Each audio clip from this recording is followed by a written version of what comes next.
The dust cloud appeared on the horizon as the sun descended behind the Sierra Madre mountains. Miguel Santos wiped sweat from his brow, his weathered hands gripping the fence post he'd been mending. 15 years running this ranch since the war ended, and he'd learned to read the signs in the desert. The old wagon lurched to a stop near the main gate, its mule team foam-flecked and exhausted. The woman holding the reins didn't look up when he approached. Her dark hair fell like a curtain across her face, and her hands clutched a black Bible against her chest. "Senora?" His voice was gentle, the same tone he used with spooked horses. She raised her head slowly. The left side of her face was a canvas of purple and yellow bruises, her eye swollen nearly shut. But her other eye held him, the look of an animal that had been beaten but not broken. "Pardon, senor," she whispered, her English careful but accented. "My mule, she cannot go further. Perhaps water. You're hurt." She touched her face instinctively, then pulled her hand away. "I am well. Just need rest for the animals."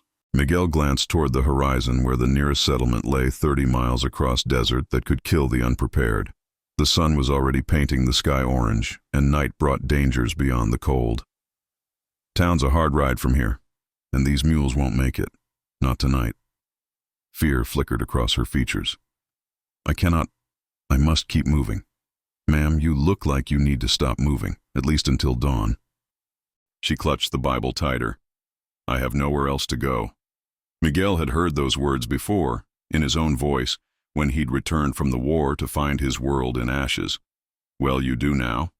The ranch house sat like a weathered adobe fortress against the desert landscape, its thick walls built to withstand Apache raids and border troubles. Miguel led her to the guest quarters, a small room that had once housed the circuit preacher when he made his rounds. "I'm Miguel Santos. I run this place for Don Carlos Herrera. Elena Vasquez. There's a bar for the door if it gives you comfort. Water's in the pitcher, and there's beans and tortillas in the kitchen if you hunger." As he turned to leave, her voice stopped him. "Why do you help me, senor?" Miguel paused, his hand on the rough wooden door. "Because someone helped me once, when I needed it most. And because it's what decent folks do." After he left, Elena stood alone in the small room, listening to the sounds of the desert night, the distant lowing of cattle, the whisper of wind through mesquite, the settling of old adobe. She placed her Bible on the rough wooden table and caught her reflection in the small mirror above it. The woman looking back was a stranger, hollow-eyed, marked by violence, carrying nothing but faith and the clothes on her back. But she was alive. She was free. And for the first time in months, she was not afraid. She pulled the wooden bar across the door anyway. Dawn came slowly to the desert, painting the sky in shades of rose and gold. Elena woke to the sound of roosters and the distant sound of horses. Through her small window, she could see Miguel moving between the corrals, his movements sure and purposeful. The kitchen was large, with a massive wood-burning stove and a long table scarred by years of use. The smell of coffee and fresh tortillas filled the air, and Elena's stomach reminded her that she hadn't eaten since... when? Yesterday? The day before? "Buenos dias." Miguel's voice came from behind her, and she turned to find him filling 2 clay cups with coffee from a blue enamel pot. "Sleep well?" "Sí, gracias." She accepted the cup gratefully. "I should tend to my animals today, see if they can travel." "Already looked. The mules need rest, and your wagon's got a cracked wheel. Needs proper repair, not field patching." Elena's heart sank. "How long?" "Week, maybe more. Have to send to El Paso for parts or find someone who can forge what we need." She closed her eyes, feeling the weight of helplessness. "I cannot stay so long. I have no money to pay." "Didn't ask for money." The firmness in his voice made her look at him. "And you're not going anywhere with a broken wagon and lame mules." "But I cannot simply take charity." "Then work. Ranch can always use extra hands, especially someone who knows her way around a kitchen." Elena felt a flutter of hope. "I can cook, clean, tend garden. I'm not afraid of hard work." "Fair wages for fair work. Agreed?" "Agreed." They shook hands across the kitchen table, and Elena was surprised by the gentleness of his grip. Her husband's hands had been smooth, soft from never working, instruments of control disguised as affection.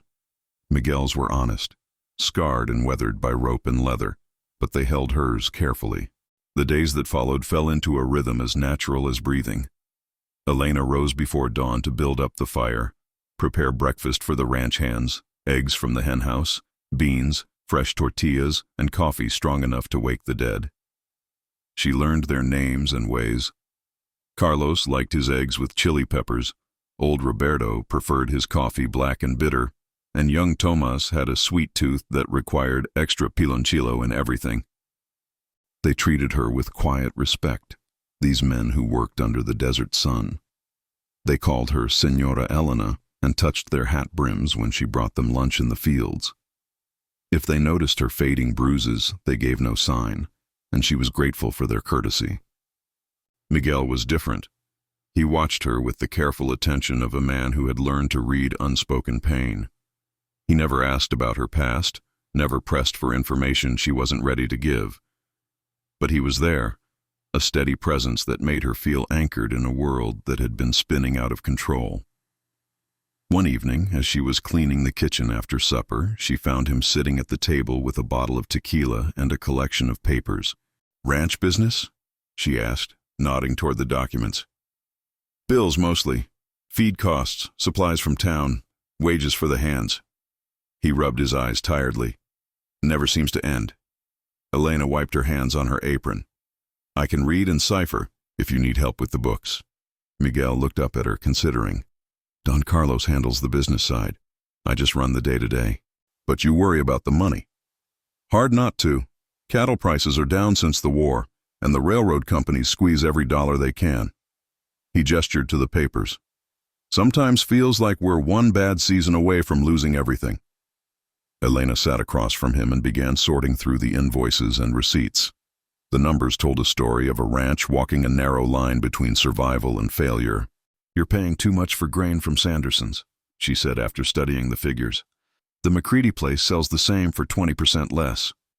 Miguel leaned forward, interested. "You sure about that?"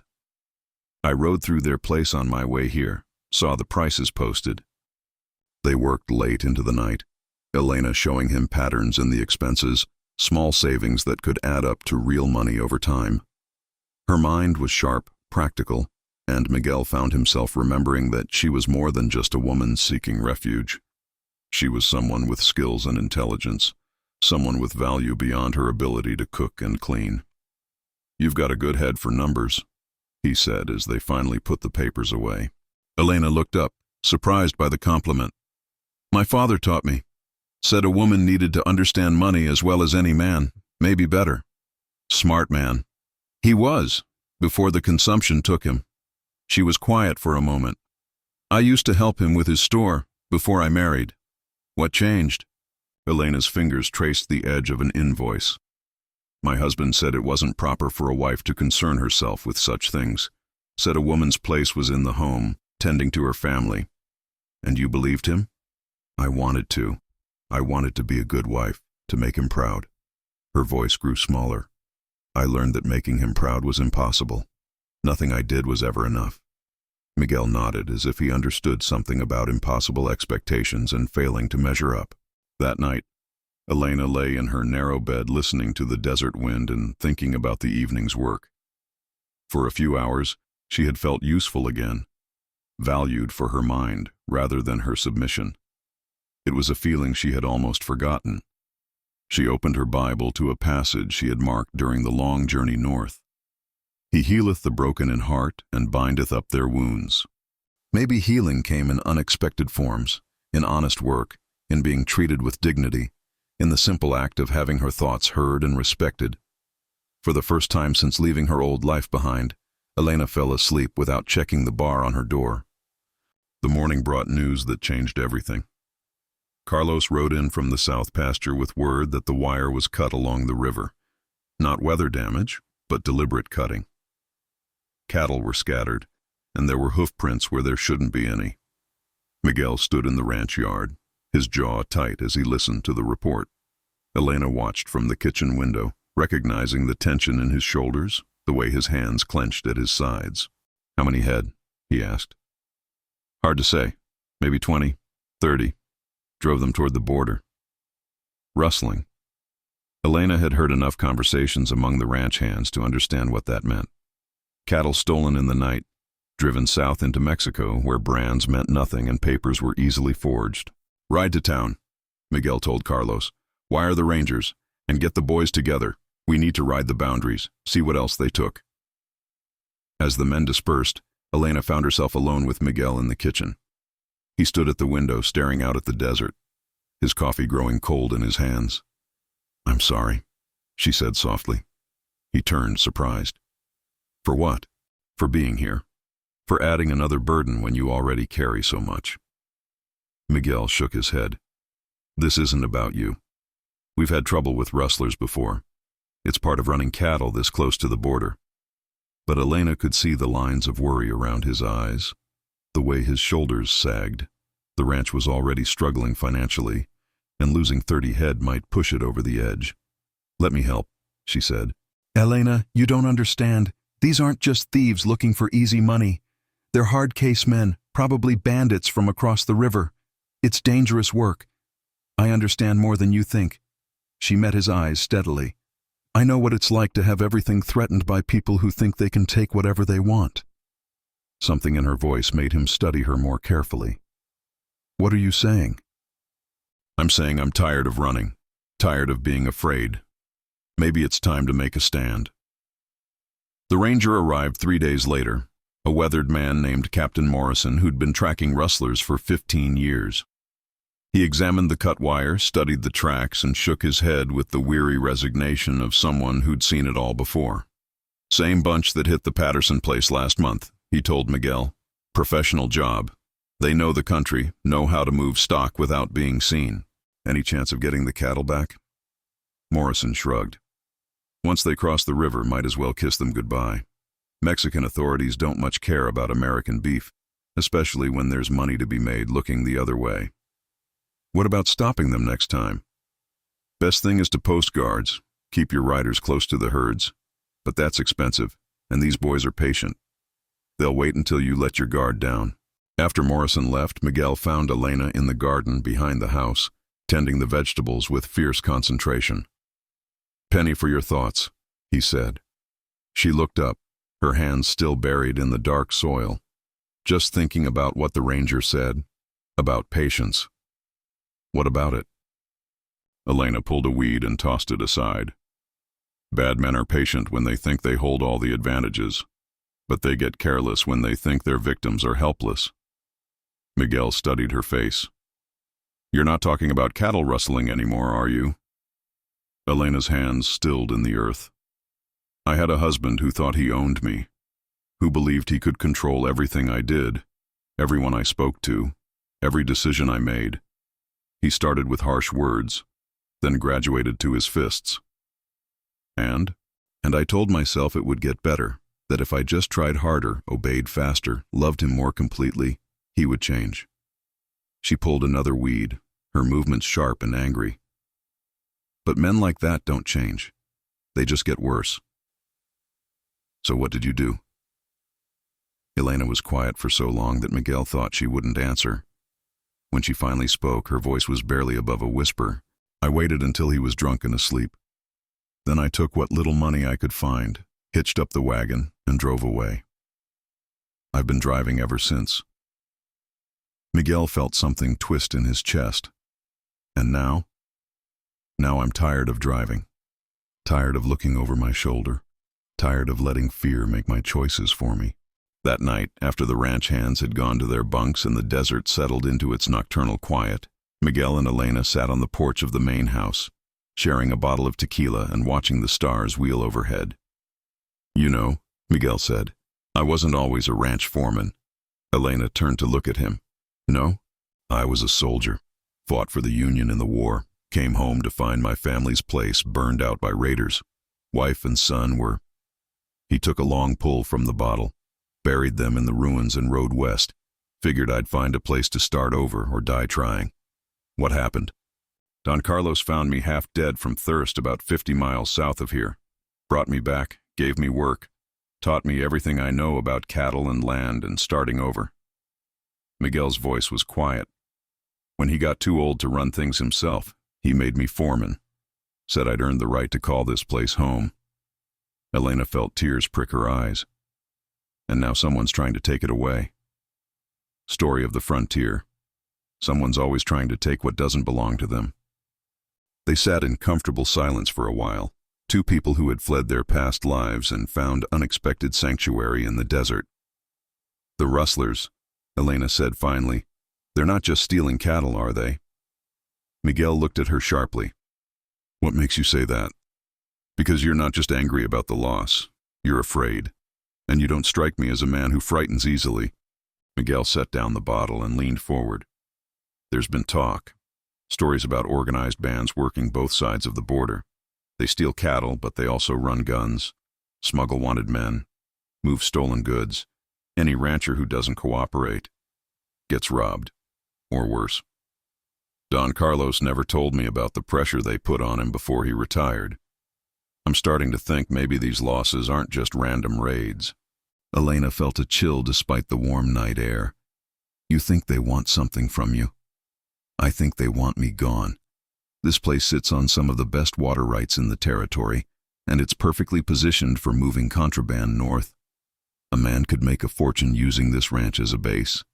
What will you do? Miguel was quiet for a long moment. Fight, I suppose. It's what soldiers do. Elena stood and walked to the porch railing. Beyond the fence, the desert stretched endlessly under the star-filled sky. What if you didn't have to fight alone? Elena? No, listen to me.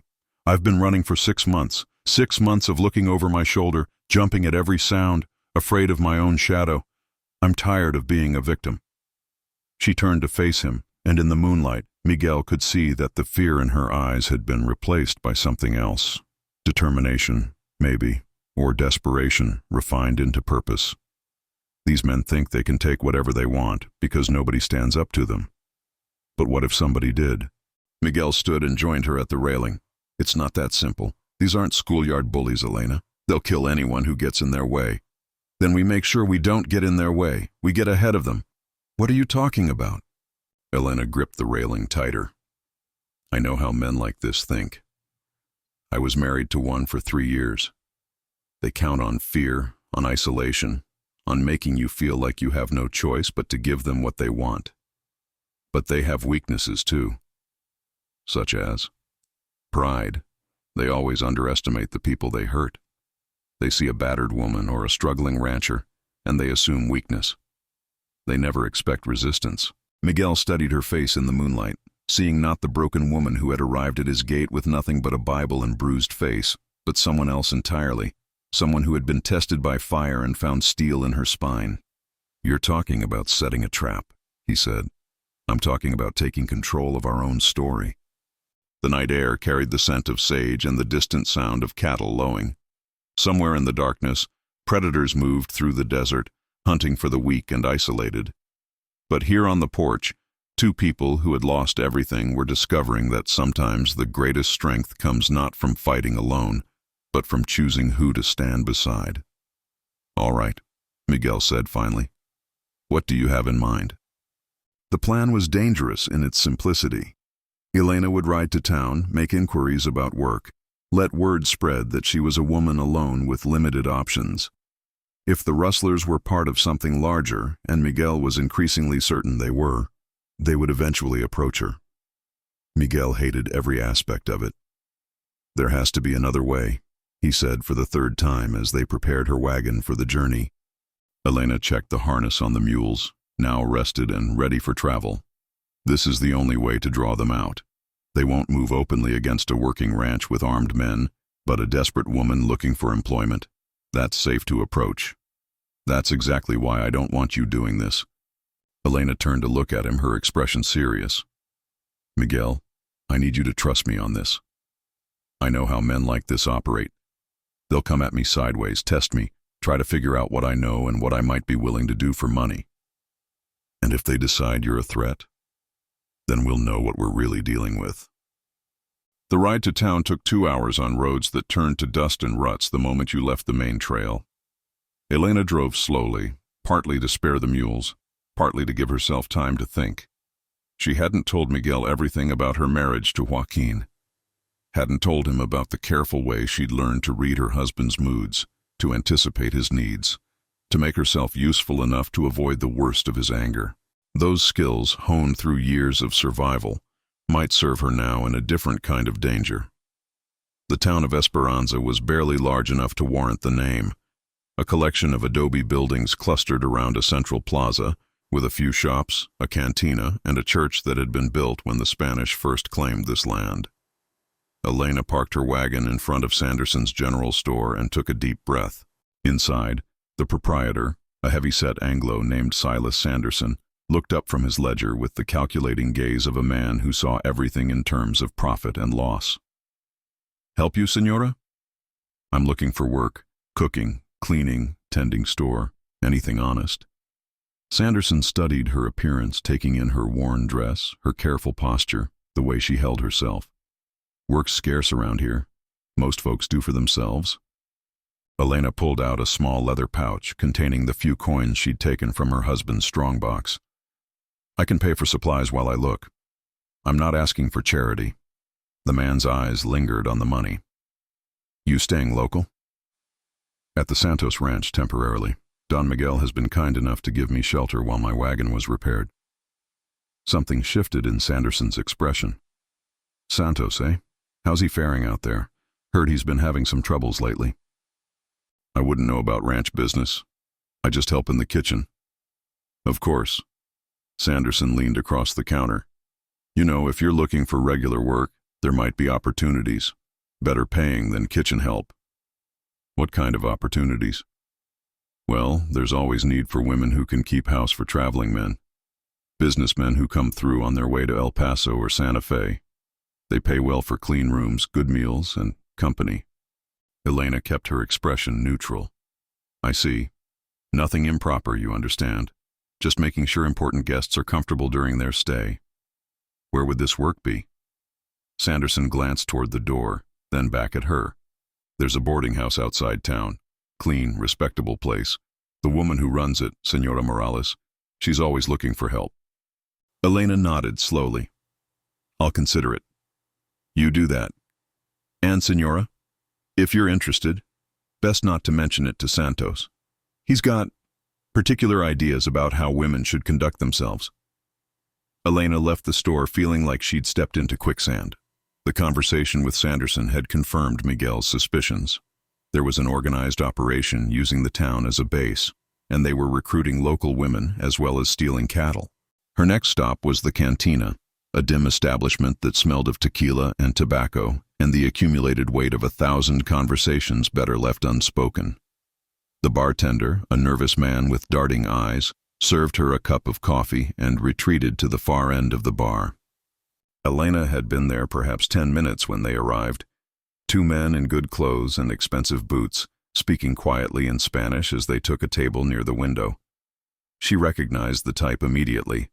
Men who lived by violence but dressed like gentlemen, predators who had learned to disguise their nature.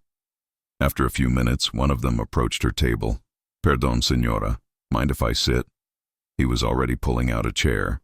Elena looked up at him, mid-30s, handsome in a way that probably worked well with certain types of women, confident in the manner of someone who rarely heard the word no.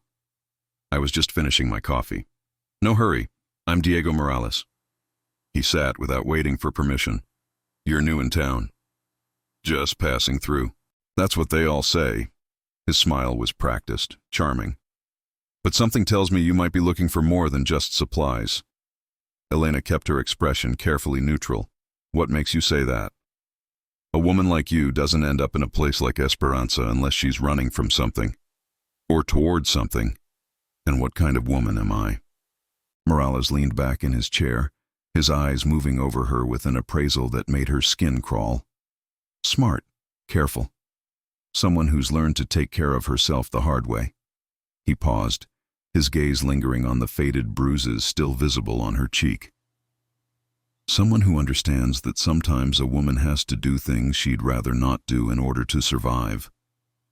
Elena felt the familiar tightness in her chest that came with being trapped in a conversation she couldn't escape. But this time, she had a choice. This time, she had agency. What kind of things? Keeping house for important men. Making sure they're comfortable during their stay in our territory. Being discreet about what you see and hear. Morales leaned forward. A woman with your experience would be very valuable to our organization. What experience is that? His smile became sharper. You know what I mean. A woman who's learned to please difficult men, who knows how to take orders without asking questions. Someone who won't cause problems. Elena felt bile rise in her throat, but she forced herself to remain calm. I'm interested in honest work. This is honest work. Well-paying honest work. Much better than scrubbing floors for some broken-down rancher. How much better? Depends on the services required. Room and board, plus $10 a week for basic housekeeping. More for special attention to important guests. Elena's mind raced. $10 a week was more money than most working women saw in a month. Whatever operation they were running, it was profitable enough to pay premium wages for silence and cooperation. I need to think about it, she said. Of course, but don't think too long. Positions like this don't stay open. Morales stood, dropped a silver dollar on the table, and touched the brim of his hat. Ask for me at the boarding house when you're ready to discuss details. After he left, Elena sat alone in the cantina, her hands shaking as she reached for her coffee. The conversation had revealed more than she'd hoped, proof of an organized network, evidence of corruption involving local businesses, confirmation that they were recruiting women as well as stealing cattle. But it had also revealed something more disturbing. They knew about her. Somehow they knew about her marriage, about the bruises, about the fear that had driven her north. Either they had sources of information she hadn't anticipated, or they were simply very good at reading the signs of abuse. The ride back to the ranch passed in a blur of desert landscape and churning thoughts. Elena had gotten what she came for, contact with the organization, confirmation of their scope, proof that they were actively recruiting. But she'd also painted a target on her back, marked herself as someone they wanted to use. Miguel was waiting for her when she pulled into the ranch yard, his face tight with worry. How did it go? They approached me, both at the store and the cantina. Elena climbed down from the wagon, her legs unsteady. They're recruiting women, Miguel. Running some kind of boarding house operation. Miguel's expression darkened. What did they offer you? Housekeeping work for traveling businessmen. $10 a week plus extra for special services. Bastards. Miguel's hands clenched into fists. I should ride into town and do what? They haven't broken any laws we can prove, and if you confront them now, we'll never get the evidence we need. What evidence? We know they're stealing cattle. We know they're running women. What more do we need? Elena looked toward the house, toward the small room where she'd found the first peace she'd known in years. We need proof that will hold up with the Rangers. Names, places, connections. Right now, all we have is suspicion. And how do you propose we get this proof? Elena met his eyes, seeing her own fear reflected there. I take the job. Absolutely not. Miguel, listen to me. This is our chance to get inside their operation, to learn how it works, who runs it. It's too dangerous. These aren't gentlemen who will be satisfied with housekeeping services. I know that. But I also know how to handle men like this. I lived with one for 3 years. Miguel pulled her against his chest, holding her tightly. I can't lose you, Elena. Not now. Not when I've just found you. Elena felt tears sting her eyes, but she forced herself to step back. You won't lose me. But if we don't stop them, they'll take everything anyway. The ranch, our future, maybe our lives. They stood in the ranch yard as the sun set behind the mountains, two people who had found love in the aftermath of loss, facing a choice that could destroy everything they'd built together. There has to be another way, Miguel said. If there is, I can't see it. Elena touched his face gently. But I won't do this without your blessing. If you say no, we'll find another path. Miguel closed his eyes, feeling the weight of impossible choices. Everything in him screamed against putting Elena in danger, against using her past trauma as a weapon. But he also knew she was right. They were running out of time and options. "All right," he said finally. "But we do this carefully. And at the first sign of real danger, you get out. Promise me." "I promise." As they walked toward the house, Elena silently prayed that it was a promise she'd be able to keep. 2 weeks later, Elena returned from the boarding house with crucial intelligence. The raiders would strike at dawn, but Miguel was ready. Using Elena's inside knowledge, the ranch hands set an ambush that captured the entire gang, including their leader. The territorial judge sentenced the criminals to long prison terms, their network dismantled forever. The reward money paid off the ranch's debts and secured its future. 6 months later, Elena stood in their kitchen wearing Miguel's grandmother's wedding ring, watching him work with a young horse in the corral. The animal was learning to trust, just as she had. "Any regrets?" Miguel asked, joining her at the window. Elena looked at the desert landscape she'd learned to love, at the life they'd built from separate tragedies. "Only one," she said, "that it took me so long to find this place. To find you." Miguel kissed her softly. Outside, the desert stretched endlessly under the morning sun, harsh but beautiful. Elena was no longer unprepared. She had learned to survive, to love, to fight for what mattered. In this place where she'd arrived with nothing but a Bible and a bruised eye, she had found everything: hope, love, and home.